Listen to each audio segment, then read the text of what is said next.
लक्षणा के सवाल तो मानो जैसे खत्म होने का नाम ही नहीं ले रहे थे, और लक्षणा उनसे सवाल पर सवाल पूछे जा रही थी।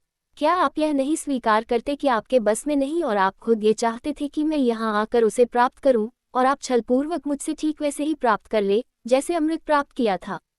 लेकिन सावधान, अमृत के प्रभाव और भगवान विष्णु की कृपा से आप सिर्फ 2 खंड में विभाजित होकर सृष्टि संचालन का हिस्सा बने। लेकिन नाग कन्याओं द्वारा रचित यह महान रचना, जिसे नाग कन्याओं ने स्वयं भगवान शिव की उपस्थिति में लिखा है और जिसका बंधन स्वयं वासुकी जी के छोटे भाई कर्कोटक पज्ञ महापज्ञ के द्वारा संरक्षित है, उसे प्राप्त कर पाना इतना आसान नहीं है। और यदि थोड़ी भी त्रुटि की आशा हुई तो एक बार भगवान शिव के क्रोध से कामदेव के नष्ट होने का प्रसंग याद कर लेना, क्योंकि इन नागकन्याओं की शक्ति अंश मात्र भी कम नहीं। ये सुनते ही जैसे वहां एक शांति सी छा गई, क्योंकि सभी जान चुके थे कि लक्षणा पूर्ण वेग और कठोर साधना से प्राप्त शक्तियों के साथ मात्र कृपा से ही यहाँ तक पधारी है, अन्यथा सृष्टि के इस हिस्से तक पहुँच पाना असंभव सा था। तब फिर मानव जाति की क्या बिसात, लेकिन लक्षणा कोई सामान्य नहीं है। वह तो दृढ़ निश्चय और कदम अश्व के कवच के साथ खड़ी थी। ठीक नर नारायण की शक्ति की तरह, फिर भला उसके दृढ़ निश्चय को कौन टाल सकता था। अपने सपनों को साकार देखने के पश्चात अब जिज्ञासा ये थी कि आखिर यह नागपत्री है क्या और क्यों। उसे बार बार पुकारा जा रहा था। इसके पठन के लिए अवश्य ही कोई सार इससे पीछे छिपा होगा, जिसे जानना अत्यंत आवश्यक है। लेकिन इतनी दबाव वाले क्षेत्र में, जहां समुद्र का जल पूर्ण रूप से स्थिर हो चुका और उसका केंद्र बिंदु में ये लघु सागरनुमा आकृति के भीतर छिपे रहस्य तक पहुंचे, तो कैसे? इसका उपाय लक्षणा को समझ नहीं आ रहा था। तब लक्षणा को चिंतित देख कदम कहने लगा, देवी ने थोड़े ही समय पहले तुम्हारे मुख से यह इशारा किया था कि पज्ञ और महापज्ञ के साथ कर्कोटक महाराज की सुरक्षा में है। तब ज्यादा अच्छा होगा कि तुम उनका ही स्मरण करके ही मां मनसा देवी की दुहाई दे नाग कन्याओं के मनोरथ सिद्धि हेतु उचित रास्ता पूछे, आपको समाधान तुरंत मिलेगा। जल्दी करो, क्योंकि नागपत्री के समक्ष जितनी देर तुम खड़ी रहोगी, उतनी ही देर में यह अन्य शक्तियां एकत्रित होना शुरू हो जाएगी। जितनी जल्दी हो सके अपना मनोरथ पूर्ण कर यहाँ से चले चलो। इतना सुनते ही लक्षणा तुरंत अपने ध्यान को एकत्रित कर नागकुल वंशजों को प्रसन्न करने हेतु मंत्रोपचार करने लगी, जिसकी समाप्ति पर वह दिव्य आभाएं प्रकट हुई, जिन्होंने लक्षणा को बताया कि सागर में जो नागपत्री है वह नाग भाषा में लिखी गई है, जिसके अध्ययन हेतु सिर्फ और सिर्फ नागकुल का होने के साथ साथ नागदेव का होना भी अनिवार्य है। तुम्हें उस पत्री तक पहुंचने के लिए अपना मनुष्य रूप त्यागना होगा और नाग रूप धारण कर उस सूक्ष्म कर्कोटक महाराज की कृपा में जाना होगा, जो नागपत्री को बंधन में कुछ समय तक रखते और पुनः बिखेर देते। वही तुम्हें इसके अध्ययन का अभयदान दे सकते हैं। चूंकि नागकन्याओं की कृपा से तुम यहाँ तक पहुंची हो और बहन मनसा की दुहाई देती हो, तो हम तुम्हें कुछ समय के लिए नागरूप प्रदान कर सकते हैं। कहते उन्होंने लक्षणा को आशीर्वाद दिया और लक्षणा उसी समय एक इच्छाधारी नाग में परिवर्तित हो गई, अपने मन की शक्ति से। और नाग भाषा में तब विशिष्ट निर्देश पज्ञ और महापज्ञ ने उन्हें प्रदान किए और सागर में उतरने की अनुमति प्रदान की। लक्षणा जैसे ही सागर में उतरी, महाराज कर्कोटक विशाल रूप से अत्यंत क्रोध के साथ प्रकट हो गए, जिन्हें अपनी मंद मुस्कान और उत्तम वंदना से क्षण भर में लक्षणा ने प्रसन्न किया।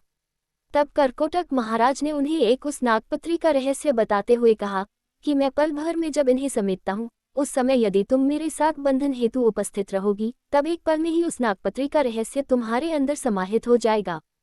लेकिन सावधान, उसके पश्चात तुम्हारा जीवन सामान्य नहीं होगा, नागपत्री के पन्नों में समाहित हो जाएगा। तुम यहाँ से लौट जरूर जाओगी, लेकिन नागपत्री के अंश के रूप में वर्ष में एक बार तुम्हें नागरूप में नागकन्याओं के सरोवर में डुबकी लगाकर नागरूप में ही विलीन होना पड़ेगा।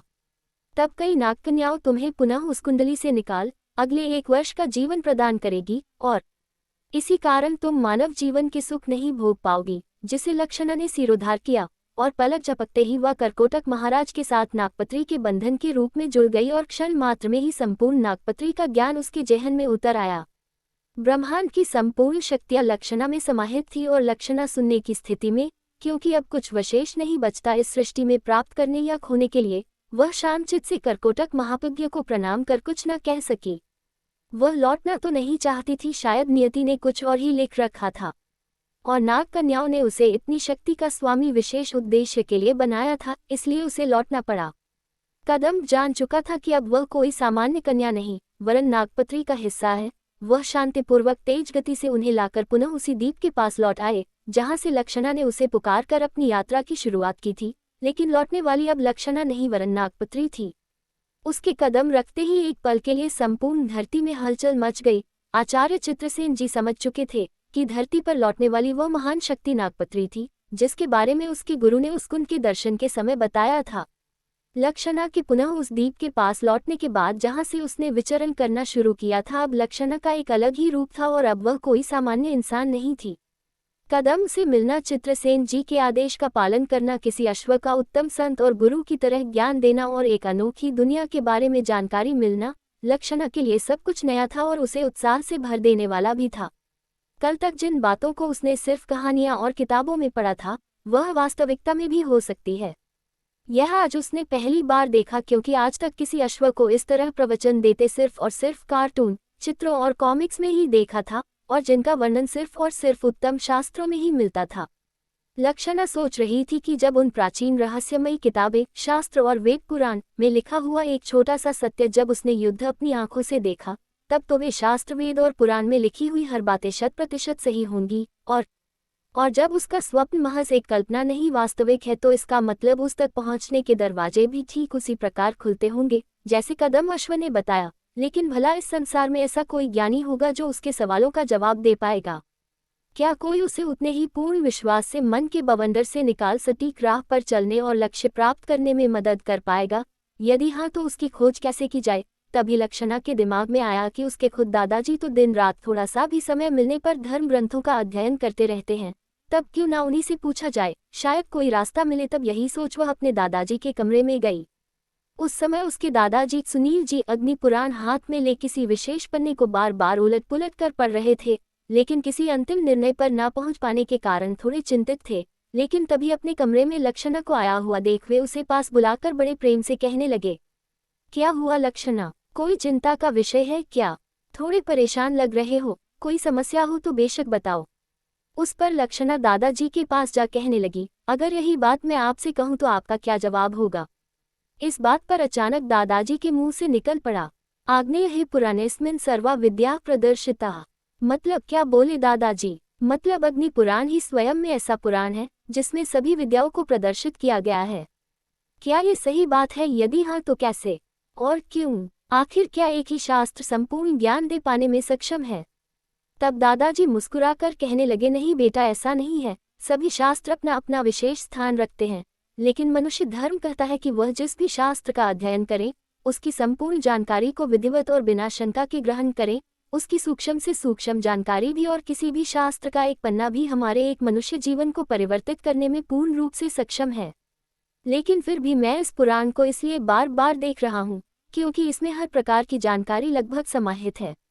इसके लगभग 383 अध्यायों में अनेक विषय लिखे गए हैं, जिसके अंतर्गत सृष्टि की उत्पत्ति से लेकर मंत्रशास्त्र, वास्तुशास्त्र, मंदिर निर्माण, देवताओं की प्रतिष्ठा, उपासना, भूगोल, ज्योतिषशास्त्र, राजनीतिक विवरण, राजधर्म, धनुर्वेद, आयुर्वेद और प्राचीन अर्थशास्त्र के साथ सैनिक शिक्षा पद्धति, छंद शास्त्र, अलंकार शास्त्र, व्याकरण, कोश, वृक्ष और वेद, गीतासार, वेदांत ज्ञान जैसे अनेकों जानकारियां निहित है। मैं वर्तमान में इस पुराण को किसी विशेष उद्देश्य से हाथ में लेकर कुछ चिंता कर रहा था, क्योंकि अग्नि पुराण के 383 अध्याय, जिनमें 11,475 श्लोक है, और जिसे स्वयं अग्निदेव महर्षि विशिष्ट को सुनाया था, इसलिए इसे अग्नि पुराण कहते हैं। इसमें सर्ग, प्रतिसर्ग, वंश, मनवंतर तथा वंशानुचरित का वर्णन होने के कारण इसे पंचलक्षण पुराण भी कहते हैं।